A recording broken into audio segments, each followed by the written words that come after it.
የደሃ ምግብ እንስራ። ዛሬ ደሃ ሲቀናጣ ሊበላው የሚችለው ምግብ ነው ማሳያችሁ ማለት ነው። የጋለ ዘይት ላይ ትንሽዬ ድንች በትንንሹ የተከተፈ ድንች እናደርግና እሱ መጀመሪያ ጥብስብስ እናደርጋለን። ማጣበስ ነሰሰሪ ፖይንት ነው እንደምታውቁት። አካውንቴ ግን ስለተመታ መናጢዎችዬ 5 ጊዜ ኮፒ ሊንክ ብታደርጉልኝ አቤት እንዴት እንደምወዳችሁ።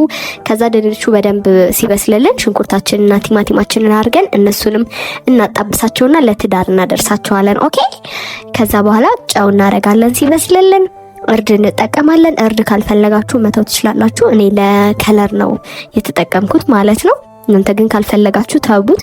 በባለፈው የጋበዝኩትን እንግዳ ንገሩኝ ስላችሁ ኦስሎ ብላችኋል።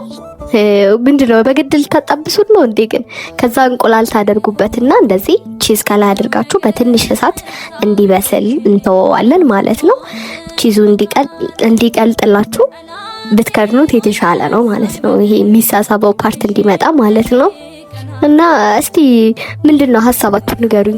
ካለ ኦስሎ ነው ሊጋብዘው የሚችለው ሰው የለም። ከዛ በኋላ እንደዚህ ቃሪያችንን እናደርግበታለን። እዩት እንዴት አባት እንደሚያምር ጽድት ያለ ምግብ ነው። በቃ ትወዱታላችሁ የሚለው ቃል አይገልጸውም። ቤታችሁን ራሱ ሽታው እንዴት እንደሚያውደው። ዋናው ሆዳችን መሙላቱ ነው። እኔ አቀራረብ ምናምን በሚለው ነገር አላምንም። እንደዚህም ራሱ ያምራል ብዬ አቀረብኩት። እንዴት ላጥ አድርጌ እንደበላሁት ማለት ነው። ለቁርስ እቺን ሞክሯት፣ ተወዱታላችሁ። ለልጆቻችሁም ይሄንን ስሩላቸው። ለማንኛውም ሞክሩት። ባይ